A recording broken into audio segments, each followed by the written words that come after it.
I'm Antonio Sala, and in this video we'll continue with the case study of the hidden tiger we introduced in previous videos. We had a gate that closed, leaving my tiger in either the left or right cage with a given prior probability, and then the tiger roared most of times towards the corresponding door, but sometimes roaring towards the passageway so that the sound was heard at the wrong side. We discussed conditional probabilities and joint and whatever for the case in which I just had to, let's say, make a decision after hearing just one roar of the tiger. But in this video, we are going to discuss the case in which I am allowed to listen for two roaring events, so that, I can wait for confirmation that I hear the tiger twice in a row at the same side, so I can decide my escape route. So we'll update our probability tables and Bayes formula to that case. Of course, the solution for 8, 10 or 200 roaring events will be the recursive Bayes filter to be discussed in forthcoming videos. In here we will just stick with a simple case of two observations, assuming of course that the central gate is locked, so the tiger cannot switch sides, let's say, between two roaring observations. Good. The basic of everything was a conditional probability table like this. Columns referred to tiger location and rows refer to observations, so I could apply this kind of Bayes formula that we'll briefly review, but will introduce a more compact notation so that the conditional probability of hitting left with tiger at the left cage will be Q, and of course 1 minus Q will be the probability of hitting right. Columns must add 1, and the probability of hitting left with tiger at the right hand side will be R, and of course hitting right will be 1 minus R, just to avoid this cumbersome P, TR, bar, HI, whatever notation, okay? But it's the same as in previous videos. So if I had a belief that the prior probability of my tiger being right in the moment the cage automatically locks, let's say, well, then the posterior probability in case I do hear something at the left side will be this one. R times B will be the joint probability of hitting left and tiger right. And in the denominator of the Bayes formula, I must add to this thing this stuff, which is the probability of hitting left and tiger left. So with this quotient, I get an updated posterior probability, posterior to actually hitting one roaring event at the left-hand side door. If, on the other hand, I had heard roaring noises at the right-hand side door, then I would need to apply this formula in which, well, the numbers I was using for the Bayes formula were those ones associated to the row describing the conditional probabilities of hearing right. So good, this is the revision of the one observation setup.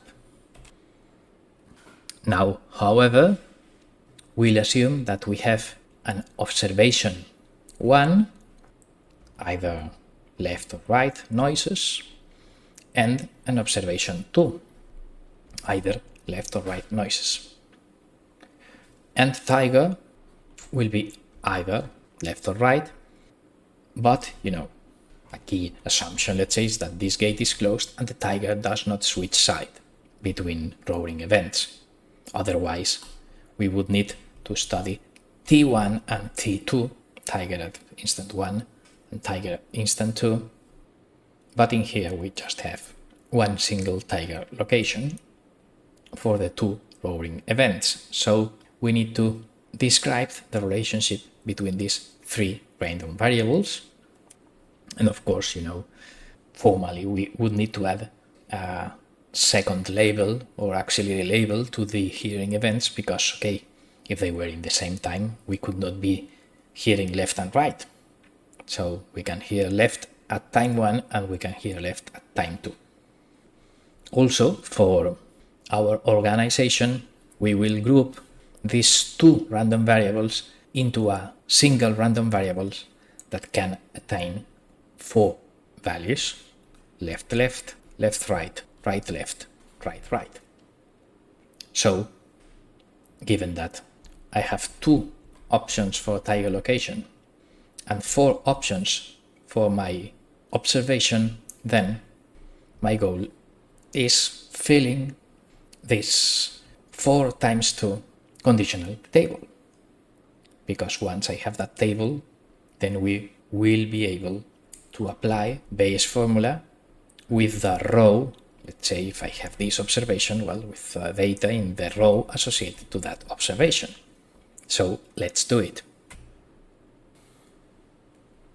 So let us imagine that, I wish to compute, let's say, the probability of hearing left 1 and hearing left 2, left roarings, conditioned to tiger left. Well, in that case, basically, we will assume a sort of independence assumption. More on that later on, in the sense that, okay, if one roar left is probability Q, then, we will assume that 2 roars left will be probability Q squared, assuming that the tiger moves randomly and the location of one roaring event is independent of the location of the past roaring event. Of course, that's an assumption. Maybe the tiger roars 3 times in the passageway. So this assumption that the number we are going to use is Q squared is kind of something we put on the problem data. I mean, this cannot be derived from this table unless we assume that independence stuff. That tiger roars, moves a lot, takes a lot of time between roaring events, and then when it roars again, then it has no relationship whatsoever with the previous roaring. If we believe that, then we can write Q squared. However, Q is a conditional probability, so we are multiplying conditional probabilities. The probability of independent events is the product of the probabilities. In here, as we are speaking about conditional probability, then if this assumption holds, that's called conditional independence, let's say. We have videos in the collection describing the concept of conditional independence, which is related to but not exactly equal to statistical independence. But okay, this is kind of nitty-gritty detail that in this kind of introductory material you shouldn't worry about. So if you understood why I wrote Q squared for 2 left events, then forget about this conditional independence stuff and leave it that for your PhD course. Okay, then of course, if I considered that I first hear left and then second observation is here right, conditioned again to tiger left, of course, then I will put Q times 1 minus Q. I mean, if I am conditioning on tiger left, I will have Q squared for 2 lefts, Q 1 minus Q for 1 left, 1 right, and 1 minus Q squared for 2 right observations, given that tiger is at the left. Good. So once we understand that, it's the most important idea in the video, then we will summarize this. The conditionals to tiger left that I can compute for 2 events, for 2 conditionally independent events, formally.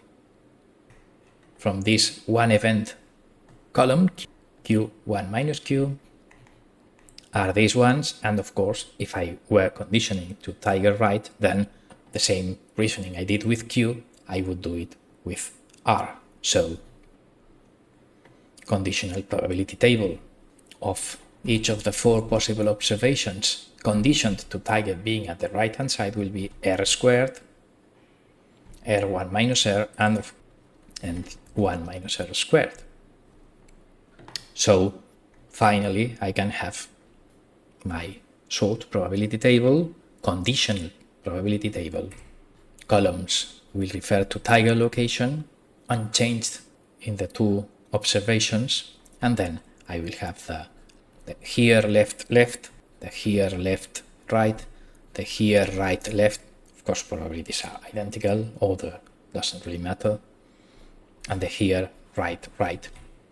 Conditionals to tiger left and tiger right. I have these 8 conditional probabilities, and then, well, if I observe, let's say, left left, then I will use data in this row to update my belief on the tiger location based on this observation, and so on. So that once I have the conditional probability table and my prior belief, probability of being at the right hand side cage, then okay, I can apply Bayes' formula as usual. Let's do one example, and I will leave to you as an exercise doing the 4 of them. Indeed, in the left case, well, the new belief probability of tiger being right after 2 observations left will be Bayes' formula. The probability of left given tiger right will be R squared, probability of tiger right. Prior probability will be B, so I have this B and R squared, and then I need to add in the denominator the other element of the row, the probability of hearing left, but tiger being at the other side, which will be this 1 minus B, and this will be Q squared. So that will be the Bayes' formula for 2 observations, and well, I leave to you as an exercise to write the Bayes' formula for these other cases, and of course you can skip writing the formulas to compute, let's say, the probabilities of tiger being left, because they will just be 1 minus the probabilities of tiger being right posterior to this 2 observation event. So we finish here. Summarizing, in this video we reviewed the Bayes' formula for the gate closing and 1 roaring event situation, and then, assuming conditional independence, I could multiply these conditional probabilities to obtain this new conditional probability table that allowed me, if so wished, to update my belief on the tiger location waiting for 2 observations. As I said in the introduction of this video, scaling this to 3, 4 or 1,000 observations will be the topic of future videos in this case study. Now we finish here. Thanks for watching.